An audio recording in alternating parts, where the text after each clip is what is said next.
Hi ಎಲ್ಲರಿಗೂ ನಮಸ್ಕಾರ. ನಾನು ನಿಮ್ಮ ರೆಹಮಾನ್ ಹಾಸನ್. ಇವತ್ತು ಫ್ಯಾಂಟಾಸ್ಟಿಕ್ ಫ್ರೈಡೆ, ಯಾಕಂತ ಹೇಳಿದ್ರೆ ಇವತ್ತು IPL ನಲ್ಲಿ ಮದಗಜಗಳ ನಡುವಿನ ಒಂದು ಕಾಳಗ. ಸೊ ಈ ಒಂದು ಮ್ಯಾಚ್ನ ಡೀಟೇಲ್ಸ್ನ ನಾವಿವತ್ತು IPL ಧಮಾಕ 2025 ATV9 ಡಿಜಿಟಲ್ ಸ್ಪೆಷಲ್ನಲ್ಲಿ ಕೊಡ್ತಾ ಇದ್ದೀವಿ. ಎಸ್, ಅಫ್ಕೋರ್ಸ್ ಇವತ್ತು RCB ಮತ್ತು ಪಂಜಾಬ್ ಕಿಂಗ್ಸ್ ನಡುವೆ ನಡೀತಾ ಇರುವಂತಹ ಒಂದು ಪಂದ್ಯ, PBKS ವರ್ಸಸ್ RCB. ಅದು ಕೂಡ ನಮ್ಮ ಬೆಂಗಳೂರಿನಲ್ಲಿ ಚಿನ್ನಸ್ವಾಮಿ ಸ್ಟೇಡಿಯಂನಲ್ಲಿ ನಡೆಯುವಂಥ ಒಂದು ಪಂದ್ಯ.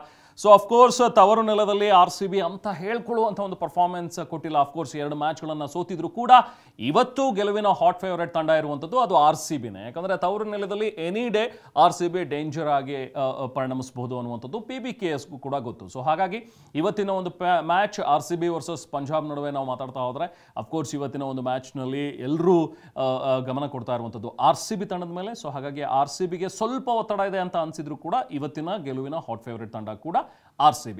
ಸೊ ಇವತ್ತು ಇನ್ಫ್ಯಾಕ್ಟ್ ಪಂಜಾಬ್ ಮೇಲೆ ಆಡುತ್ತೆ RCB. ಅದಾದ ನಂತರ ನೆಕ್ಸ್ಟ್ ಏಪ್ರಿಲ್ 20 ಅಂದರೆ ನಾಳೆ ಎಲ್ಲ ನಾಡಿದ್ದು ಮತ್ತೊಂದು ಮ್ಯಾಚ್ ಪಂಜಾಬ್ ಮೇಲೇ ಆಡಬೇಕಿದೆ. ಒಂದು ಬ್ಯಾಕ್ ಟು ಬ್ಯಾಕ್ ಮ್ಯಾಚಸ್ ಇದೆ PBKS ಮತ್ತು RCBಗೆ, 2 ಮ್ಯಾಚ್ಗಳು. ಸೊ ಇವತ್ತೊಂದು ಮ್ಯಾಚ್ ಬೆಂಗಳೂರಿನಲ್ಲಿ ನಡೆಯುತ್ತೆ, ಇನ್ನೊಂದು ಮ್ಯಾಚ್ ಏಪ್ರಿಲ್ 20ಕ್ಕೆ ಅದು PCS ಸ್ಟೇಡಿಯಂನಲ್ಲಿ ಪಂಜಾಬ್ನಲ್ಲಿ ನಡೆಯುವಂಥ ಒಂದು ಪಂದ್ಯ. ಸೊ ಹಾಗಾಗಿ ಇವತ್ತಿನ ಒಂದು ಮ್ಯಾಚ್ ತವರನೆಲದಲ್ಲಿ RCB ಗೆದ್ದು ನೆಕ್ಸ್ಟ್ ಪಂಜಾಬ್ನಲ್ಲೂ ಕೂಡ ಅವರದೇ ತವರನೆಲದಲ್ಲಿ ಪಂಜಾಬ್ ತಂಡವನ್ನು ಸೋಲಿಸಬೇಕು ಅನ್ನುವಂಥ ಒಂದು ತವಕ ಸಹಜವಾಗಿ RCB ತಂಡದಲ್ಲಿದೆ, ಹಾಗೆ RCB ಅಭಿಮಾನಿಗಳಲ್ಲೂ ಕೂಡ ಇದ್ದೇ ಇದೆ. ಸೊ ಹಾಗಾಗಿ ಈಗಾಗಲೇ ಸಾಕಷ್ಟು ಜನ ಅಭಿಮಾನಿಗಳು ಗ್ರೌಂಡ್ನತ್ತ ಧಾವಿಸ್ತಾ ಇದ್ದಾರೆ. ಈಗಲೇ ಇನ್ಫ್ಯಾಕ್ಟ್ ಇನ್ನೂ ಮ್ಯಾಚ್ ಆರಂಭವಾಗೋಕ್ಕೆ ತುಂಬ ಟೈಮ್ ಇದೆ, ಆದರೆ ಈಗಾಗಲೇ ಅಭಿಮಾನಿಗಳು ಗ್ರೌಂಡ್ನತ್ತ ಬರ್ತಾ ಇದ್ದಾರೆ RCBಗೆ ಬೆಂಬಲಿಸಬೇಕು ಅಂಥೇಳಿ. ಇಡೀ ಇವತ್ತು ಗ್ರೌಂಡ್ನಲ್ಲಿ ನಾವು ನೋಡಿದ್ರೆ RCB ಅಭಿಮಾನಿಗಳು ತುಂಬಿ ತುಳುಕ್ತಾ ಇರ್ತಾರೆ.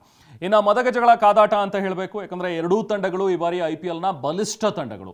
ಪಾಯಿಂಟ್ಸ್ ಟೇಬಲ್ನಲ್ಲೂ ಕೂಡ ನಾವು ಗಮನಿಸಿದ್ರೆ ಎರಡೂ ತಂಡಗಳು 8 ಅಂಕಗಳನ್ನು ಪಡ್ಕೊಂಡಿವೆ. ಬಟ್ ರನ್ ರೇಟ್ ಆಧಾರದಲ್ಲಿ RCB 3ನೇ ಪ್ಲೇಸ್ನಲ್ಲಿದೆ, ಪಂಜಾಬ್ 4ನೇ ಪ್ಲೇಸಲ್ಲಿದೆ. ಯಾಕಂದರೆ RCB ಒಂದು ಒಳ್ಳೆ ರನ್ ರೇಟ್ ಇರೋದ್ರಿಂದಾಗಿ 3ನೇ ಪ್ಲೇಸ್ನಲ್ಲಿದೆ, ಪಂಜಾಬ್ ನೆಕ್ಸ್ಟ್ ಪ್ಲೇಸ್.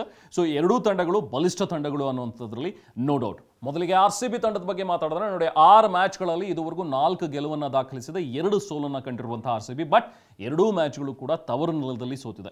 ಬಟ್ ಅದರಲ್ಲೂ ಲಾಸ್ಟ್ ಮ್ಯಾಚ್ RR ವಿರುದ್ಧ ಇದ್ದಿದ್ದು, ರಾಜಸ್ಥಾನ್ ರಾಯಲ್ಸ್ ವಿರುದ್ಧ ನಡೆದಂಥ ಒಂದು ಪಂದ್ಯದಲ್ಲಿ ನಿರಾಯಾಸವಾದಂತಹ ಗೆಲುವು, ಆರಾಮವಾಗಿ ಗೆಲುವನ್ನು ದಾಖಲಿಸಿ ಆ ಒಂದು ಗೆಲುವಿನ ಒಂದು ಕ್ವಶನ್ ಸಹಜವಾಗಿ RCBಗೆ ಇವತ್ತಿದ್ದೇ ಇದೆ. ಸೊ ಆ ಗೆಲುವಿನ ಲಯವನ್ನು ಮುಂದುವರಿಸುವಂಥ ಒಂದು ತವಕ RCBಯ ಆಟಗಾರರು. ಕಂಪೇರ್ ಮಾಡಿದ್ರೆ ಇವತ್ತು ಸ್ವಲ್ಪ RCB ಒತ್ತಡದಲ್ಲಿದೆ ಅಂಥೇಳಿ ಅನಿಸುತ್ತೆ. ಬಿಕಾಸ್ ತವರ ನೆಲದಲ್ಲಿ ಡೆಲ್ಲಿ ವಿರುದ್ಧ ಮತ್ತು ಗುಜರಾತ್ ವಿರುದ್ಧ 2 ಮ್ಯಾಚ್ಗಳನ್ನು ಸೋತಿರುವಂತಹ RCB ಇವತ್ತು ಗೆಲ್ಲಲೇಬೇಕಾದಂಥ ಒಂದು ಒತ್ತಡ ಸಹಜವಾಗಿ ಕಂಡುಬರುತ್ತೆ. ಬಟ್ ಸ್ಟಿಲ್ RCB ಇವತ್ತು ಕೂಡ ಡೇಂಜರಸ್ ಆಗಬಹುದು ತವರು ನೆಲದಲ್ಲಿ. ಸೊ ಹಾಗಾಗಿ ಇವತ್ತು ಕೂಡ ಫೇವ್ರೆಟ್ ಟೀಮ್ ಸಹಜವಾಗಿ RCBನೇ ಆಗುತ್ತೆ. ಹಾಗಾಗಿ ಸ್ವಲ್ಪ ಏನಾದರೂ ಬದಲಾವಣೆ ಏನಾದರೂ ನಿರೀಕ್ಷಿಸಬಹುದಾ RCB ತಂಡದಲ್ಲಿ? ನಿಮಗೇನು ಅನಿಸುತ್ತೆ ಸಹಜವಾಗಿ ನೀವು ಕಮೆಂಟ್ ಮಾಡಿ ನಮಗೆ ತಿಳಿಸಿ. ಬಟ್ ನಮಗೆ ಅನಿಸೋದು ಬಹುಶಃ ಒಂದು ಬದಲಾವಣೆ ಆದರೆ ಸೂಕ್ತ ಅನಿಸುತ್ತೆ RCB ಟೀಮ್ನಲ್ಲಿ. ಯಾಕಂತ ಹೇಳಿದ್ರೆ living stone. So living stone ಈ ಇಡೀ ಟೂರ್ನಮೆಂಟ್ನಲ್ಲಿ ಗಮನಿಸೋದ್ರೆ ಅಂತ ಹೇಳ್ಕೊಳ್ಳುವಂಥ ಒಂದು ಪರ್ಫಾರ್ಮೆನ್ಸ್ ಲಿವಿಂಗ್ ಸ್ಟೋನಿಂದ ಬಂದಿಲ್ಲ, ಒಂದು ಇನ್ನಿಂಗ್ಸ್ ಬಿಟ್ಟರೆ. ಸೊ ಹಾಗಾಗಿ ರೊಮೆರೋ ಶೆಫರ್ಡ್ ಇನ್ನೂ ಕೂಡ ಬೆಂಚ್ನಲ್ಲಿದ್ದಾರೆ. ಲಾಸ್ಟ್ ಟೈಮ್ ನೋಡಿದ್ರಿ ಶೆಫರ್ಡ್ ಯಾವ ರೀತಿಯಾಗಿ ಒಂದು ಸ್ಟ್ರಾಂಗ್ ಬ್ಯಾಟಿಂಗ್ನ ತೋರಿಸ್ತಾರೆ ಅಂತೇಳಿ. ಸೊ ಹಾಗಾಗಿ ಶೆಫರ್ಡನ್ನು ಬಹುಶಃ ಏನಾದರೂ ಆಡಿಸಬಹುದಾ ಅನ್ನುವಂಥದ್ರ ಬಗ್ಗೆ ಒಂದಷ್ಟು ಲೆಕ್ಕಾಚಾರಗಳಿವೆ. ಲಿವಿಂಗ್ ಸ್ಟೋನ್ ಈ ಸೀಸನ್ನಲ್ಲಿ ಅಷ್ಟೇನು ಪರಿಣಾಮಕಾರಿಯಾಗಿ ಕಾಣಿಸಿಲ್ಲ. ಸೊ GT ಮೇಲೆ 54 ರನ್ ಗಳಿಸಿದ್ದು ಬಿಟ್ಟರೆ, ಇನ್ನು KKR ಮೇಲೆ 15 ರನ್ನು, DC ಮೇಲೆ 4 ರನ್ನು, ಮುಂಬೈ ಮೇಲೆ 0, CSK ಮೇಲೆ 10 ರನ್, 2 ವಿಕೆಟ್. ಸೊ ಅದನ್ನು ಬಿಟ್ಟರೆ ಲಿವಿಂಗ್ ಸ್ಟೋನ್ನಿಂದ ಅಂಥ ಒಳ್ಳೆ ಪ್ರದರ್ಶನ ಬಂದಿಲ್ಲ. ಸೊ ಹಾಗಾಗಿ ಶೆಫರ್ಡ್ ಆಡಿಸೋ ಮನಸ್ಸು ಮಾಡಬಹುದಾ ಅನ್ನುವಂಥ ಒಂದು ಲೆಕ್ಕಾಚಾರಗಳಿವೆ. ಅಥವಾ ವಿನ್ನಿಂಗ್ ಟೀಮ್ನೇ ಕಂಟಿನ್ಯೂ ಮಾಡಿದ್ರು ಕೂಡ ಅಚ್ಚರಿ ಇಲ್ಲ, ಯಾಕಂದರೆ ಲಾಸ್ಟ್ ಮ್ಯಾಚ್ ಗೆದ್ದಿದ್ದೀವಿ. ಸೊ ಹಾಗಾಗಿ ಹೆಚ್ಚು ಬೇಡ ಯಾವುದೇ ರೀತಿ ಬದಲಾವಣೆಗಳು ಅಂಥೇಳಿ. ಸೊ ಬ್ಯಾಟಿಂಗ್ನಲ್ಲಿ ಅಫ್ಕೋರ್ಸ್ ಟಾಪ್ ಆರ್ಡರ್ನಲ್ಲಿ ಬರುವಂಥ ಸಾಲ್ಟ್ ಆಗಲಿ ಅಥವಾ ಕೊಹ್ಲಿ ಆಗಲಿ, ಪಟಿದಾರ್ ಆಗಲಿ, ಪಡಿಕಲ್, ಜಿತೇಶ್ ಶರ್ಮಾ, ಟಿಮ್ ಡೇವಿಡ್ ಇವರೆಲ್ಲರ ಬಲ ಬ್ಯಾಟಿಂಗಿಗೆ ಇದ್ದೇ ಇದೆ RCBಗೆ. ಇನ್ನು ಬೌಲಿಂಗ್ನಲ್ಲಿ ಜೋಶ್ ಹೇಸಲ್ವುಡ್, ಭುವನೇಶ್ವರ್ ಕುಮಾರ್, ಯಶ್ ದಯಾಳ್, ಕೃಣಾಲ್ ಪಾಂಡ್ಯ ಎಲ್ಲರೂ ಕೂಡ ಅತ್ಯುತ್ತಮವಾದಂಥ ಒಂದು ಬೌಲಿಂಗ್ ದಾಳಿಯನ್ನು ಸಂಘಟಿಸ್ತಾ ಇದ್ದಾರೆ. ಸೊ ಹಾಗಾಗಿ ಎರಡೂ ಕಡೆ ನೋಡಿದ್ರೆ ಬೌಲಿಂಗ್ ಮತ್ತು ಬ್ಯಾಟಿಂಗ್ ಎರಡರಲ್ಲೂ ಕೂಡ ಅದ್ಭುತವಾಗಿ ಕಾಣಿಸುತ್ತೆ RCB ಟೀಮ್. ಸೊ ಹಾಗಾಗಿ ಇವತ್ತೇನಾದರೂ ಒಂದು ಬದಲಾವಣೆಯನ್ನು ಮಾಡಿಕೊಂಡ್ರೆ ಬಹುಶಃ ಮತ್ತಷ್ಟು ಬಲ ಬರಬಹುದು RCB ಟೀಮ್ಗೆ, ಅಥವಾ ಸೇಮ್ ಗೆಲುವಿನ ಟೀಮ್ನ ಕಂಟಿನ್ಯೂ ಮಾಡೋದು ಕೂಡ ಅಚ್ಚರಿ ಇಲ್ಲ. ಇನ್ನು on the other hand Punjab ಬಗ್ಗೆ ಹೇಳೋದಾದರೆ, ಪಂಜಾಬ್ ಕೂಡ 6 ಮ್ಯಾಚ್ಗಳಲ್ಲಿ 4 ಗೆದ್ದಿದೆ, 2ರಲ್ಲಿ ಸೋತಿರುವಂಥದ್ದು. ಲಾಸ್ಟ್ ಮ್ಯಾಚ್ನಲ್ಲಿ ಅದ್ಭುತವಾದಂತಹ ಬೌಲಿಂಗ್, ಯಾಕಂದರೆ ಬೌಲಿಂಗ್ನಿಂದಲೇ ಗೆದ್ದರು ಅಂತ ಹೇಳಿದ್ರು ತಪ್ಪಾಗೋದಿಲ್ಲ. ಯಾಕಂದರೆ ಗಳಿಸಿದ್ದು ಬರೀ 111 ರನ್ನು. ಸೊ KKR ವಿರುದ್ಧ 111 ರನ್ ಡಿಫೆಂಡ್ ಮಾಡೋದು ಅಂತ ಹೇಳಿದ್ರೆ ಅದು ಕಷ್ಟ ಸಾಧ್ಯ ಅನ್ನುವಂಥದ್ದೇ ಇದ್ದಿದ್ದು. ಯಾಕಂದರೆ KKR ಕೂಡ ಒಂದು ಸ್ಟ್ರಾಂಗ್ ಬ್ಯಾಟಿಂಗ್ ಲೈನಪ್ ಇದೆ. ಬಟ್ ಪಂಜಾಬ್ ಆಡಿದಂಥ ರೀತಿ, ಪಂಜಾಬ್ ಬೌಲರ್ಸ್ ಆಡಿದಂಥ ರೀತಿ. ಸೊ 111 ರನ್ನನ್ನು ಕೂಡ ಅವರು ಡಿಫೆಂಡ್ ಮಾಡಿದ್ರು.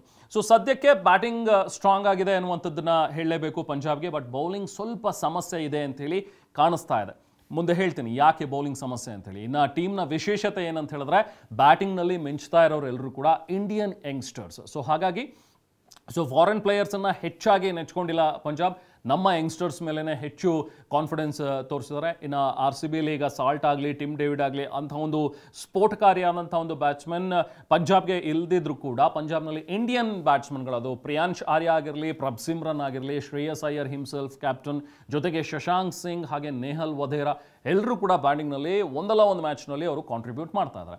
ಇನ್ನು ಬೌಲಿಂಗ್ನಲ್ಲಿ ನಾನು ಆಗಲೇ ಹೇಳಿದೆ, ಸೊ ಬೌಲಿಂಗ್ನಲ್ಲಿ ಸ್ವಲ್ಪ ಸಮಸ್ಯೆ ಇದೆ ಅಂತ ಹೇಳಿದ್ರೆ ಅದು ಲೋಕಿ ಫರ್ಗ್ಯೂಸನ್ ಅವರ ವಿಚಾರ. ಸೊ ಬೌಲಿಂಗ್ನಲ್ಲಿ ಯಾನ್ಸನ್ ಇದ್ದಾರೆ, ಹರ್ಷದೀಪ್ ಸಿಂಗ್ ಇದ್ದಾರೆ, ಯಜುವೇಂದ್ರ ಚಹಲ್ ಇದ್ದಾರೆ, ಸ್ಟಾಯ್ನಿಸ್ ಅಂಡ್ ಮ್ಯಾಕ್ಸ್ವೆಲ್ ಇದ್ರೂ ಕೂಡ ಲೋಕಿ ಫರ್ಗ್ಯೂಸನ್ ಹೈದರಾಬಾದ್ ಪಂದ್ಯದಲ್ಲಿ ಏನು ಇಂಜುರಿ ಆದ್ರಲ್ಲ, ಅದು ನೆಕ್ಸ್ಟ್ ಕ್ಯಾರಿ ಓವರ್ ಆಗ್ತಾ ಇದೆ. ಲಾಸ್ಟ್ ಮ್ಯಾಚಲ್ಲೂ ಕೂಡ ಅವರು KKR ವಿರುದ್ಧ ಆಡಲಿಲ್ಲ, ಝೇವಿಯರ್ ಬಾಟ್ಲೆಟ್ ಅವ್ರನ್ನ ಆಡಿಸಿದ್ರು.